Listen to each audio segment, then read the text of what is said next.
भरोसा रहे कि ये मेरे अलावा किसी को जानता नहीं। इतना ऐसे ही जब भगवान ये जान जाते हैं कि मेरा भक्त मेरे अलावा किसी को नहीं जानता है।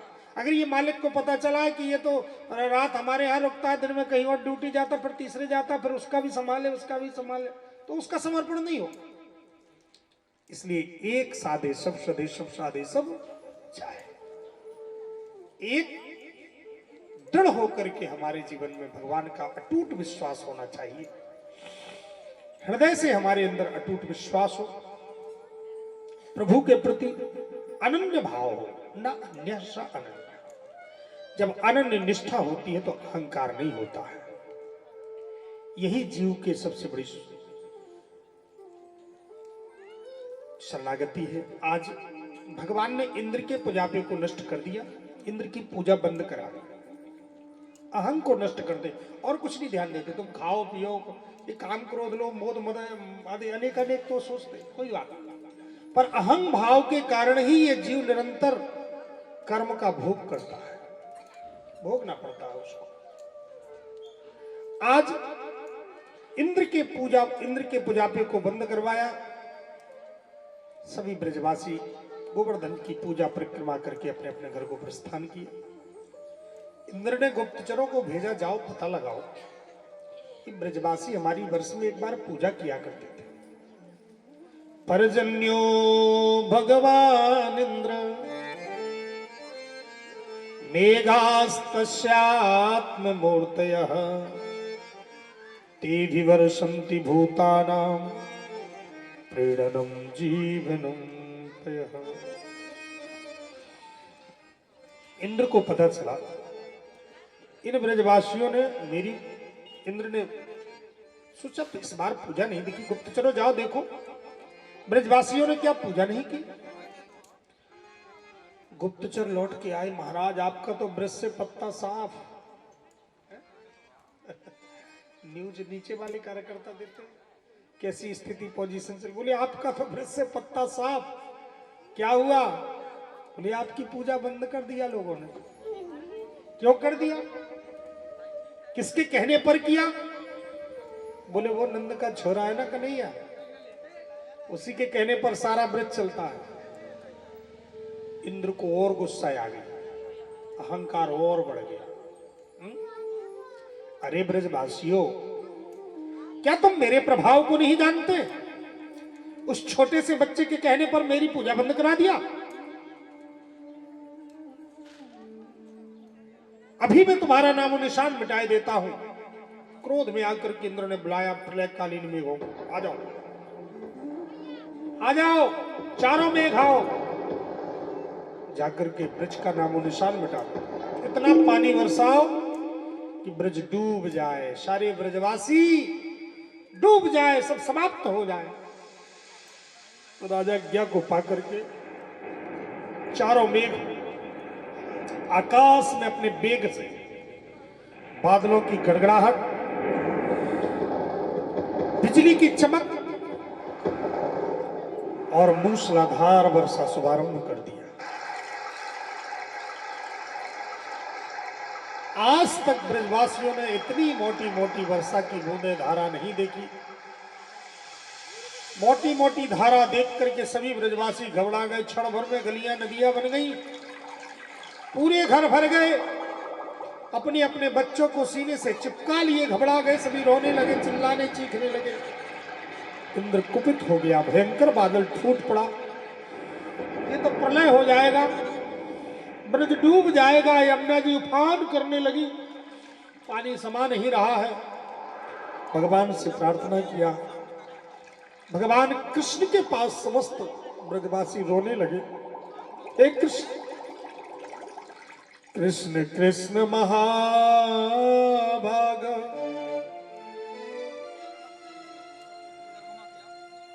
त्वन्नाथ गोकुल प्रभो,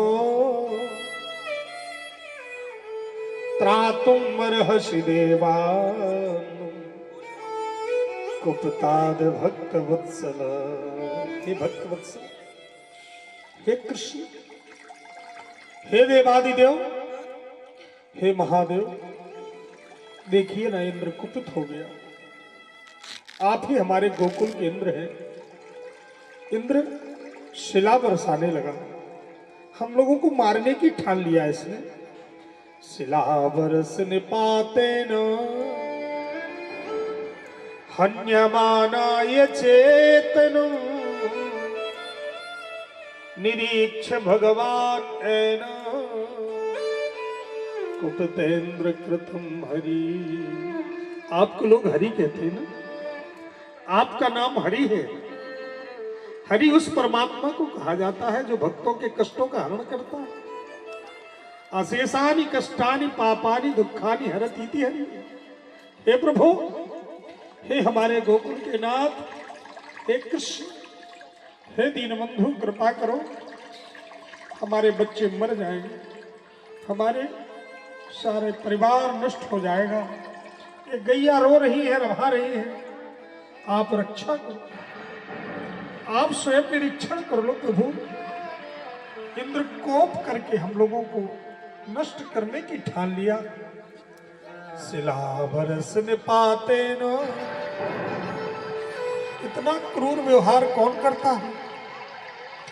आज इंद्र की पूजा बंद हो गई तो हम लोगों पर प्रहार करने लगा। हन्यमानाय चेतनम निरीक्ष भगवान एन कुपितेन्द्र कृतम हरि। हमारी रक्षा करो प्रभु। भगवान श्याम सुंदर ने कहा, ब्रजवासियों, इंद्र की सामर्थ्य नहीं हमारे ब्रजवासियों का बाल बांका कर सके। किसी देव यक्ष नाग किन्नर किसी में सामर्थ्य नहीं कि हमारे भक्तों का कोई बाल बांका कर सके। जिन गिरिराज जी की हमने पूजा करी है वही हमारी रक्षा करेंगे। चलो गिरिराज जी की शरण में। 7 वर्ष के कन्हैया, हे परीक्षित ध्यान दो, 7 वर्ष के कन्हैया ने 7 कोस का पहाड़ ऐसे उठा लिया जैसे कोई बरसाती छाते को छोटा सा बच्चा उखाड़ लेता है। बिना प्रयास के बरसाती छाते को उठा करके बच्चा उखाड़ करके और हाथ में ले लेता है। ऐसे ही हमारे ठाकुर जी ने 7 कोस का गिरिराज पर्वत उठा करके और अपनी छोटी, सबसे छोटी उंगली, बाएं हाथ की छोटी कनिष्ठिका उंगली पर धारण करके भगवान श्याम सुंदर ने समस्त ब्रजवासियों को बुला लिया। आ जाओ, आ जाओ, आ जाओ, इसके नीचे आ जाओ, ब्रजवासियों आ जाओ, अपनी गैया को ले आओ, भैया को ले आओ, मैया को ले आओ, सभी आ जाओ। इंद्र तुम्हारा बाल बांका नहीं कर पाएगा, आओ, आ जाओ। समस्त ब्रजवासी आ गए, टुकुर टुकुर देखने लगे अपने प्रभु को। धन्य है, इतना बड़ा भारी पहाड़ अपनी वरिया पर धरे हैं और तनिक भी इनके चेहरे पर सिकन नहीं है, कहीं भी चेहरे पर कोई कुमलाहट नहीं।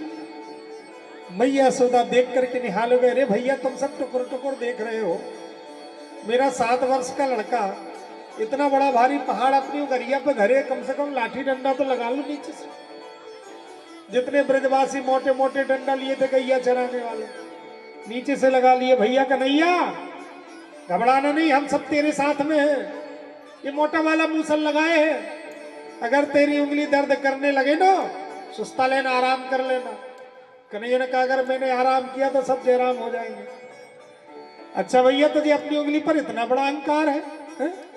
हम लोग इतना मोटा मोटा मूसल लगाए हैं, बेकार लगाए हैं। कन्हैया ने कहा, भैया तो मैं हटा रहा हूं उंगली, संभालो अपने मूसल से। अच्छा हटा के देख। और जैसे ही कन्हैया ने थोड़ी सी उंगली नीचे किया, हल्की सी, सोई जितने मूसल डंडे थे सब तड़ातड़ टूटने लगे। कन्हैया कन्हैया संभाल, हम तो सोच रहे थे हम ही अपने मोटे वाले डंडे से पूरा पहाड़ संभाले, हमें क्या पता कि तेरी उंगलियां ही पूरे गोवर्धन को संभाल करके रखी। भैया कन्हैया तू तो गजब का है भैया, 7 दिन 7 रात्रि हो गए और तूने पानी कहां उड़ा दिया? अरे बोले ऊपर चक्र को स्थापित कर दिया, सब पी गए। चारों मेघ रात 7 दिन 7 रात्रि तक लगातार पानी बरसाते रहे, लेकिन ब्रज में धरती भी गीली नहीं कर पाए। समस्त ब्रजवासी निश्चिंत है प्रभु के लिए और चारों मेघ जाकर के इंद्र के पास अपने अपने डंडे पटक दिए। महाराज पूरी टंकी खाली हो गई। क्या हुआ? सारा उड़ेल दिया महाराज, जितना पानी था सब उड़ेल दिया। तो ब्रिज तो क्या पूरी पृथ्वी डूब गई होगी प्रलयकालीन में को। अरे बोले ब्रिज की डूबना तो छोड़ो, वहां तो धूम भी गीली नहीं हुई। तो कैसा पानी तुमने बरसाया? बोले पानी तो पूरा बरसाया। फिर पानी गया कहां? बोले जिसको आप छोटा सा बच्चा कह रहे थे ना, उसने पहाड़ उठा लिया 7 कोस का और अपनी हाथ छोटी वाली उंगलिया पर धर लिया और पूरे ब्रजवासियों को कह दिया इसके नीचे आ जाओ। और तो और ऊपर चक्र छोड़ दिया तो चक्र ने पूरा पानी सोख लिया। हम लोग कितनी मोटी मोटी धारा फेंके, लेकिन वो सब सोखते जाए चक्र। ओ हो। इंद्र ने सोचा ये तो मुझसे बहुत बड़ी गलती हो गई। ये तो चक्र सुदर्शनधारी है, ये तो परब्रह्म परमात्मा है, प्रभु का अवतार हुआ है कृष्ण के रूप में। मुझसे बहुत बड़ी गलती हो गई। अब मैं लगता मेरी गलती क्षमा नहीं होगी। क्या करूं? कैसे इनसे अपनी गलती क्षमा मांगू? प्रभु को गाय बहुत प्रिय है, इनका नाम गोविंद है ना, इनका नाम गोपाल है ना, इनको गाय बहुत प्रिय है। गाय के लिए नंगे पैर जंगल में घूमते रहे। कामधेनु तुम जाओ जाओ जाओ जाओ, प्रभु को अपने दुग्ध के द्वारा अभिषेक करके प्रसन्न कर दो, और जब प्रसन्न हो जाएंगे तो मैं उनकी स्तुति कर लूंगा, क्षमा मांगे। अभी थोड़ा मोह टेढ़ी है, थोड़ा तेज तर्राट है, गुस्से में सामने नहीं जाना चाहिए। यही तो समझदारी है, तभी तो राजा है। किस समय कौन सा कार्य करना चाहिए। कोई सामने अब बड़े लोग गुस्सा हो, अब उस समय जवाब सवाल ना करे, टेढ़ा हो जाए, किनारा काट, बाद में फिर आकर के भले तुमने गलती नहीं भी किया, ये सूत्र है। ऐसा नहीं है कि गलती में हो सकता बिना गलती के भी डांट दे। अपने बड़े ज्येष्ठ श्रेष्ठ लोग जो भी हैं, बिना गलती के भी डांट दे तो भी आप थोड़ा सहनशील कर लो, उस समय मत बोलो, और फिर थोड़ी देर बाद जब शांत हो जावे तब भले कह दो कि हमारी ऐसी गलती नहीं थी। उनको बहुत बड़ा आपके प्रति सौहार्द बढ़ जाएगा।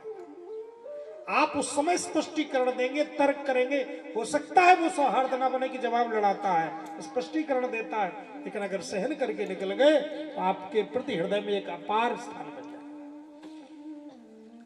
इंद्र जाकर के, कामधेनु ने जाकर के भगवान का दिव्य अभिषेक किया। भगवान का नाम गोविंद पड़ गया। बोलिए गोविंद भगवान की जय हो। समस्त ब्रजवासियों को बाहर करके भगवान श्याम सुंदर ने गिरिराज जी को स्थापित किया। जितने ब्रजवासी थे सब नंद बाबा के पास पहुंचे। बाबा एक बात तुम सही सही बताओ। नंद बाबा ने कहा बोलो। अच्छा बाबा एक बात बताओ, ये तुम्हारा ही बेटा है? बाबा ने कहा इसमें भी संदेह है। नहीं संदेह तो नहीं, शुरू से ही देख रहे हैं, लेकिन किसी मनुष्य के अंदर इतनी सामर्थ्य होना बड़ा कठिन है। 7 दिन 7 रात्रि तक छोटा सा बच्चा इतना बड़ा भारी पहाड़ उठा के उंगलिया पर धरे रहे। बाबा जरूर कुछ ना कुछ दाल में काला तो। बाबा तुम छिपा रहे हो, ये तुम्हारा बेटा नहीं, कोई भगवान, कोई लगता देवता, कोई बड़ी शक्ति है इसके अंदर। कोई साधारण मनुष्य की शक्ति इतनी कहां सामर्थ्य? 1 कुंटल का पत्थर तो वो रख नहीं सकता अपनी उंगली पर, तो इतना बड़ा भारी पहाड़। नंद बाबा ने कहा भैया ऐसा मत कहो, मेरा लड़का नहीं है। अरे भैया मेरा ही लड़का है, एक तो बुढ़ापे में हुआ और ऐसा कह देते तो मेरी धड़कन बढ़ जाती, बीपी हाई हो जाता। भैया ऐसा मत कहो, लड़का तो मेरा ही। हाँ एक बात जरूर तुम सबन से छिपा के रखी, जब श्री गर्गाचार्य जी ने नामकरण किया था तो उन्होंने कहा था हे नंद तुम्हारे लाला के अंदर नारायण के समान गुण होंगे, और आज वो सारे गुण दिख रहे हैं। नारायण समोगुण, भगवान नारायण में जो गुण है आज मेरे लाला में दिखे। और नारायण के समान तो केवल नारायण होते, दूसरे कोई नारायण होते ही नहीं, है ना। देखो हर चीज का डुप्लीकेट बन जाएगा, पर भगवान का डुप्लीकेट आज तक नहीं बना है। और जो डुप्लीकेट भगवान में बनते हैं कभी कभार, कोई बन जाते हैं डुप्लीकेट, तो ज्यादा दिन नहीं टिकते।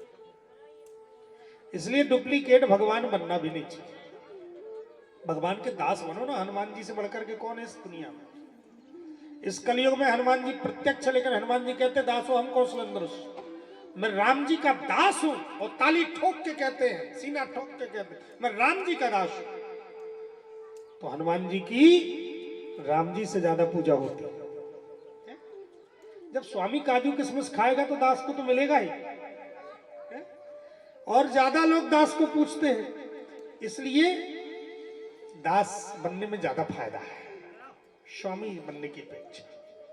छोटा बनने में बड़ा फायदा। हनुमान जी बनने से दास बने रहते। दास हो हम कौशल, मैं राम जी का दास हूं। रामदूत में मातु जानकी। बोलिए भक्त वत्सल भगवान की जय हो। सभी गोपिकाएं उसी भुजा का पूजन करने लगी। गोपिकाओं ने एक शब्द कहा, श्याम सुंदर, हम जानती हैं कि आपने इंद्र के अहंकार को दूर किया है, तो आपको अहंकार प्रिय नहीं है, हम लोग जानती हैं। लेकिन एक आप भी बात सुन लीजिए, आप परम स्वतंत्र हैं, आपके सिर पर कोई नहीं है, न आपको कोई कहने वाला है कुछ।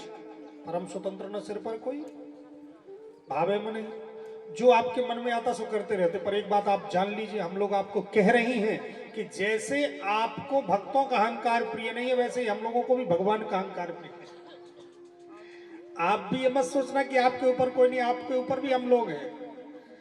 आप भी अहंकार मत करिएगा कि आपने कुछ किया है, आपके अंदर कोई सामर्थ्य नहीं है। तो भगवान ने कहा किसने किया? बोले आप बताइए, बाएं हाथ से किया कि दाहिने हाथ से? बोले बाएं हाथ से उठाया पर्वत। बोले बाएं हाथ तो हमारी किशोरी जी का है, तो आपने नहीं कुछ किया, हमारी राधा रानी ने सब कुछ किया। राधा रानी की शक्ति से ही आप सब कुछ करते हैं, जो खेलते खिलाते रहते हैं। जितनी लीलाएं हैं शक्ति उन्हीं की है।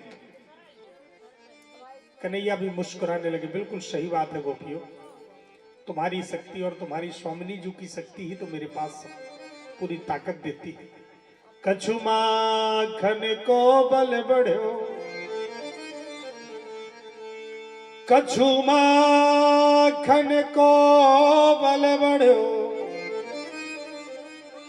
कछु गोपिन करी सहाय। श्री राधे जो की कृपाते, गोवर्धन लियो उठाए। अरे सखियो, तुमने बिल्कुल सही सही कह दिया। तुम लोगों का जो मैंने माखन खाया आज के लिए ही खाया था। मैं किसी का उधार नहीं रखता हूं। कोई मुझे पत्र पुष्प भी चढ़ा देता, पत्रम पुष्पम फलम तोयम, तो यो में भक्त प्रेक्षते, उस फूल पत्ती को भी मैं अपने ऊपर ध्यान रखता हूं कि इसने भैया जल चढ़ाया था, फल चढ़ाया था, और उसका कई गुना करके मैं चुकाता हूं। इसलिए तुम लोगों का मैंने माखन खाया था, तो आज तुम लोगों की भी माखन की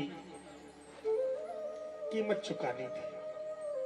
कछु माखन को बल बढ़ो, कछु गोपिन करी सहाय।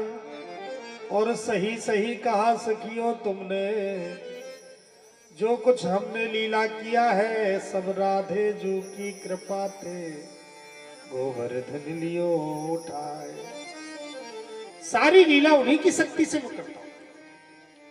हे सखियों, शक्ति के बगैर शक्तिमान का कोई अस्तित्व नहीं होता है। अगर श्री किशोरी जी मेरे साथ ना रहे, वो कृपा ना करे, वो मेरे साथ ना दे, तो मैं कुछ नहीं कर सकता। शक्ति से ही शक्तिमान का अस्तित्व है। सूर्य में किरण शक्ति ना हो तो सूर्य का कोई मतलब अस्तित्व नहीं होगा। जल में तरंग शक्ति ना हो तो अस्तित्व नहीं। पवन में स्पंदन शक्ति ना हो तो अस्तित्व नहीं। अग्नि में दाहकत्व शक्ति ना हो तो अस्तित्व नहीं। राम जी के साथ सीता शक्ति और श्री कृष्ण के साथ राधा शक्ति यही लीला का विस्तार करते हैं। इसलिए पुरुष की भी शक्ति माताएं, इनको शक्ति कहा जाता है, शक्ति स्वरूपा कहते ना। भले कर्म करने में देखते हैं कि पुरुष का नाम हो रहा, उनका मकान हो, उनका घर, उनका सब कुछ, बड़ा स्वागत सत्कार। महाराज आपके घर गए थे हम, बड़ा स्वागत हुआ, बहुत स्वागत सत्कार हुआ, और 4 दिन माताएं चली जाए मायके, घर में कोई न रहे और फिर 4 रिश्तेदार आ जाए घर में, तो पता चलेगा कोई झाड़ू लगाने वाला भी नहीं। अब वो ढूंढेगा कहाँ डंका रखा चाय का, कहाँ शक्कर किस डब्बे में रखी, किसमें चाय रखी, किसमें क्या रखा। पूरा दिन भर परेशान हो जाएगा चाय और पानी पिलाते समझते। उसको समझ में आएगा वो हो इतनी मेहनत पड़ती है घर के अंदर, कितनी बड़ी शक्ति है। सारी शक्ति जो है पुरुष की शक्ति माताएं हैं। बोली बांके बिहारी लाल की। एक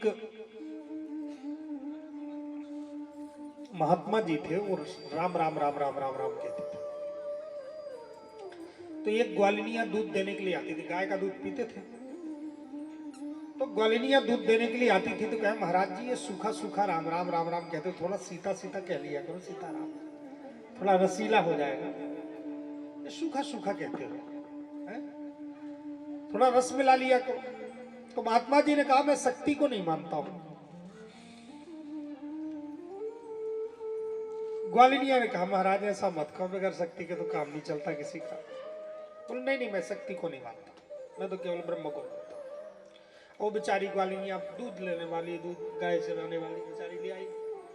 एक दिन देखा महात्मा जी को बुखार चढ़ा था, बुखार आ गया, शरीर है, बुखार के कारण वो महात्मा जी लेटे हुए थे, हिम्मत नहीं थी। ग्वालिनिया आई, महाराज जी दूध ले लो। महाराज जी कहे बिटिया आज हिम्मत नहीं है, आज बिल्कुल शक्ति नहीं है, तू ही रख दे अपने से चूल्हे के ऊपर गर्म करके थोड़ा सा, आज उठने की हिम्मत नहीं है। महाराज शक्ति कहाँ गई? पता नहीं, कहा बिल्कुल शक्ति नहीं। बोले महाराज आप तो कह रहे थे हम शक्ति को मानते ही नहीं, आज शक्ति को खोज रहे, कहाँ गई है? आप कह रहे थे कि मैं शक्ति को मानता ही नहीं हूं।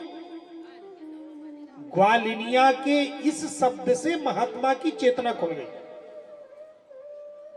महात्मा जी ने कहा वाह देवी, आज मुझे समझ में आ गया जो तूने कहा, बगैर शक्ति के इस जीवन का कोई अस्तित्व नहीं है। और आज से मैं शक्ति के साथ ब्रह्म की उपासना करूंगा।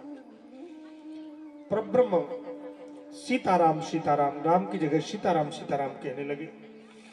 इसलिए शक्ति के साथ में शक्तिमान का ध्यान करें। किशोरी जी परम करुणामयी है, कृपामयी है। देखो ये जीव में सामर्थ्य नहीं है कि ये निर्मल हो सके। भगवान तो कहते हैं, कड़ा संविधान है उनका, कहते निर्मल मन जन सो मोहि पावा। निर्मल होके आओ मेरे पास, मोह कपट छल छिद्र न भावा, निष्कपट होके आओ। अब निर्मल और निष्कपट होना बड़ा कठिन है। तो फिर क्या उपाय है? फिर जब बच्चा गंदा होता है तो माँ साफ करती है, निर्मल बनाती है, सजा दजा करके बाप के पास भेज देती है। ऐसे ये जीव के जीवन में जब मल आ जाता है, कसमल आ जाता है, तो ये किशोरी जी से प्रार्थना करता है और किशोरी जी अपनी करुणा के द्वारा, कृपा के द्वारा इस जीव को निर्मल बनाती है और फिर वो प्रभु को प्रिय हो जाता है। वही कृपा शक्ति, किशोरी जी की कृपा शक्ति सबसे बड़ी शक्ति। आइए हम लोग भी किशोरी जी का स्मरण करते हैं, राधा रानी का, बड़े ही भाव से कृपामयी शक्ति। और उसके बाद महाराष्ट्र में प्रवेश करना है, इसलिए महाराष्ट्र की कथा सुनने के लिए हम किशोरी जी का स्मरण कर लें। रास